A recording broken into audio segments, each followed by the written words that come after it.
On December 7, 1941, the Japanese attack on the U.S. naval base in Hawaii, where most of the U.S. Pacific Fleet was docked, and it ushered the United States out of their isolationist agenda. FDR called it a day that will live in infamy. This provoked an immediate reaction.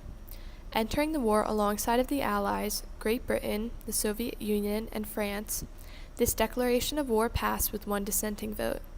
Without a doubt, the daily life of the American individual was instantly affected. At the time of declaring war, the United States was not prepared for war as they were still recovering from World War I. Since they were ill-equipped and wounded, they had to mobilize quickly.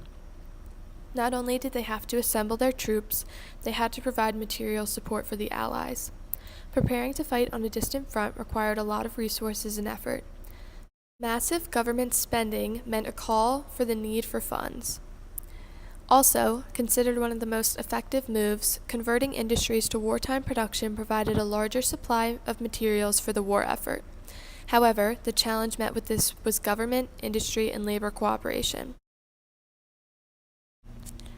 The overall contribution from all Americans became known as the U.S. Home Front, which was called the Arsenal of Democracy by President Roosevelt. Entertainment and media had a massive impact on citizen involvement. Dependency on radio reports for news about the fighting overseas grew as the war progressed. More people wanted to be informed upon the realization of its importance, emphasized through entertainment. Information was not limited to those capable of participating. Production companies such as Walt Disney advertised support to younger kids. For example, in 1943, Disney created the short Education for Death to reach those young, impressionable minds in order to sway their beliefs. Eventually, in 1942, FDR created the Office of War Information. This department had the responsibility to release announcements concerning the war, promote patriotism, provide news in the form of audio and film, and contribute photographic proof of government war efforts. Rationing soon started for food, clothing, and gas. Rationing was a program established to set limits on the amounts of goods consumers could buy. The Homefront held community collections and organized drives to collect scrap metal, aluminum cans, and rubber in order to make weapons. Children also assisted the effort by gathering and recycling. Victory gardens were grown in a variety of places, such as backyards, city rooftops, and empty lots. Citizens also contributed to the cause by sharing food with each other, which prevented excess food. They were also encouraged to send food to the troops. Basically, the food that was now not being used for citizens could help supply the troops. The wartime workforce became known as the defense industry. Women began to work as electricians, welders, and riveters in defense plants, as well as took the places of the men who were heading to war. U.S. workers played an extremely vital role in production of war necessities such as airplanes, tanks, warships, and rifles.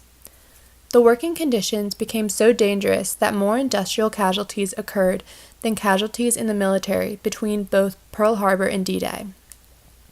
After the many casualties, the regulations were improved. The order of recruitment for jobs was white middle-class women, minority men, and then minority women. War bonds issued by the government came into play as a way to stop the circulation of money and to lessen inflation. Their original name was defense bonds, but this was changed after the attack at Pearl Harbor. War bonds acted as a debt security in order to afford military operations.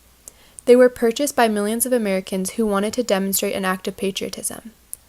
Advertisements through radio shows, celebrities, and sports events were campaigned that encouraged citizens to buy them. Ultimately, they helped fund the war. Citizen soldiers who were volunteers, both men and women, made up a large portion of the armed forces. During 1942, Americans between the ages of 18 and 64, although the government concentrated on those below age 38, were required to register for draft. A variety of different factors determined their consideration: occupation, health, and family situation. However, if one decided to volunteer, they could choose which branch they fought under. Coming from all areas of social status, soldiers had to adapt to a whole new way of life once they reached the base. This included routine inspections, strict military conduct, rigorous combat training, and having to conform to uniformity, meaning identical haircuts, uniforms, and equipment.